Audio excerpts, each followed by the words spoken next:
மனிதன் எப்படி இருக்க வேண்டும்? எப்பவுமே மனுஷங்கள நம்மளோட குணம் எப்படின்னா, யாராவது நம்ம மேலே கோவப்பட்டாங்கன்னா நம்ம திரும்ப கோவப்படுறோம். யாராவது அன்பு நம்ம மேலே செலுத்தினாங்கன்னா பதிலுக்கு நம்மளும் அன்பு செலுத்துகிறோம். யாராவது நம்மளை திட்டினாங்கன்னு வச்சுக்கோங்களேன், பதிலுக்கு நம்மளும் திட்டுறோம். ஸோ நம்ம எப்படி நடந்துக்கிறோம் அப்படிங்கிறத நம்ம எதிரில் இருக்கவங்க தான் நிர்ணயிக்கிறாங்க. இதில் ஒரு விஷயம் நம்ம ரொம்ப கவனமாக இருக்கணும். நம்ம எப்படி நடந்துக்கணும் அப்படிங்கிறத நம்ம தான் நிர்ணயிக்கணும். இதுக்கு ஒரு உதாரணம் சொல்லட்டா?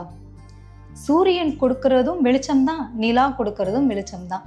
ஆனால் சூரியன் கொடுக்குற அந்த வெப்பமான வெளிச்சத்தை உள்வாங்கிற நிலா நமக்கு வெளிச்சத்தை கொடுக்கும்போது அதை குளுமையாக மாற்றி கொடுக்குது.